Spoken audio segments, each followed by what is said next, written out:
Olá, pessoal, tudo bem? Hoje eu quero te fazer uma pergunta muito importante. Existe mito na Bíblia? Sim ou com certeza? Bom, esse é um vídeo que faz uma separação entre quem é intolerante e aqueles que querem estudar de verdade e com seriedade. Porque o intolerante já torceu o nariz, já achou um absurdo a minha fala inicial e já está pronto a escrever desaforos nos comentários, que, é claro, falta de respeito, são excluídos dos comentários, evidentemente. Agora, quem quer estudar a sério, né? E aí não é uma questão de concordar, discordar, não estou aqui para fazer cabeça de ninguém, estou aqui para apresentar conteúdos de qualidade e acadêmicos. Quem quer estudar, parou para assistir e vai ouvir até o final o que nós temos para falar com essa proposta, porque é uma proposta muito interessante, com ensinamentos muito legais para os nossos estudos de teologia. Antes de eu falar, eu apenas quero convidar você a estudar teologia com a gente e apoiar o desenvolvimento desse canal. Não é fácil fazer um canal como esse sem investimentos, fazer conteúdos gratuitos e diários. Precisamos de dedicação de tempo, de estudos, de investimento em equipamento. E se você acha relevante esse trabalho e quer ampliá-lo, nos ajude se tornando membro ou então nos apoiando lá na Apoia-se com o valor mensal que você quiser e puder. Bom, primeiro nós precisamos entender o que é mito, porque as pessoas brigam por uma coisa que elas não sabem nem o que é, né? A maioria das pessoas não sabe o que significa a palavra mito. Para algumas pessoas, mito é sinônimo de mentira, de conversa fiada, de distorção. Mas não é disso que as definições sérias sobre o tema dizem respeito. O mito é uma linguagem simbólica que tem como objetivo transmitir algum conhecimento, ensinamento, algum valor. O mito ele tem contato com a realidade. A história proposta num mito, ela parte do pressuposto, ela parte do início de algo que tenha na nossa realidade e ela constrói um ensinamento e uma história em torno desse elemento. Porém, o mito ele não pode ser entendido literalmente, porque foi uma história com seriedade proposta para passar um conhecimento. Por exemplo, você, quando foi educado pelos seus pais ou quando educou os seus filhos, provavelmente você deve ter ensinado ou sido ensinado com relação à mentira, que mentir é errado. Você sabe que para uma criança você não pode fazer um discurso literal e técnico sobre a mentira, porque ela não vai entender e não vai fazer sentido na sua vida. Agora, se você, a partir da realidade, construir uma história que passe para essa criança um valor, ela vai introjetar dentro dela o conceito e vai aprender de cara que mentira é errado. Pois é, de certa maneira, essa é uma linguagem mítica. A história não é literal, mas nem por isso ela deve ser desprezada, porque ela está sendo construída para contar um valor importante para a vida daquele que ouve, né? O mito é uma linguagem pré-científica, antes da ciência. Hoje, a ciência consegue nos explicar por que que chove, por exemplo, e por que que em alguns lugares não chove, ou em algumas épocas do ano não chove. Antes dessa explicação científica, as civilizações antigas entendiam que a chuva era uma bênção dos deuses. Quando os seres humanos faziam algo que os agradava, eles abençoavam com a chuva, que produzia a colheita.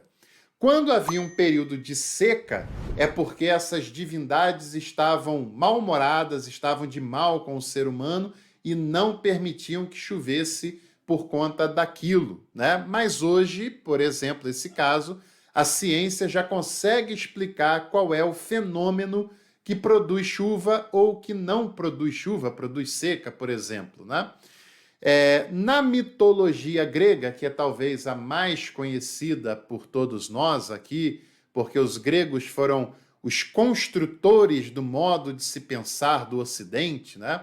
Os construtores da cultura ocidental, no período da mitologia grega havia uma série de explicações metafísicas e transcendentais, ou seja, sobre os deuses, sobre fenômenos ligados a esses deuses, que ajudavam com seriedade a explicar as relações que aconteciam aqui neste mundo. Ou seja, numa linguagem mítica, a explicação para a realidade, a explicação para o mundo está fora da realidade, está fora do mundo, está no transcendental ou está no metafísico. Depois, com a filosofia de Tales de Mileto, e ele é considerado o primeiro dos filósofos, né? O primeiro filósofo pré-socrático, a ciência passa a substituir aquela linguagem mítica. Ou seja, a explicação para a realidade é buscada dentro da própria realidade. A explicação para o mundo é buscado dentro do próprio mundo. São fenômenos, são acontecimentos, há explicações para que isso aconteça desta maneira. Em todas, sem exceção, em todas as civilizações antigas, porque elas aconteceram antes da linguagem científica, todas as civilizações antigas possuem os seus mitos.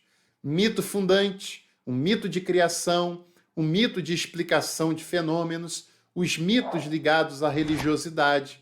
Isso acontece, por exemplo, com os babilônicos, com os egípcios, com os sumérios, com os fenícios, com os europeus, com os vikings, com os índios que moravam no Brasil, com os maias, com os astecas, e assim, com os aborígenes e assim por diante. Ou seja, todas as civilizações antigas, independente de qual lugar do mundo, elas tiveram os seus mitos na sua linguagem, na construção da sua cultura. E você acha que apenas os hebreus que escreveram o Antigo Testamento é que seria diferente? Não, não é diferente. E sim, os hebreus também usaram mitos. Mitos que eles construíram e mitos que eles absorveram de outras culturas. Como, por exemplo, o mito relacionado ao dilúvio. É um ensinamento que não é original dos hebreus. Já havia essa história entre os babilônicos, por exemplo, né? Agora, o mito é uma mentira? Bom, ele não é literal, mas ele não é uma mentira, porque aquelas civilizações conheceram vários relatos de dilúvios, de cheias, de enchentes catastróficas em várias regiões diferentes. E isso nós precisamos levar em consideração.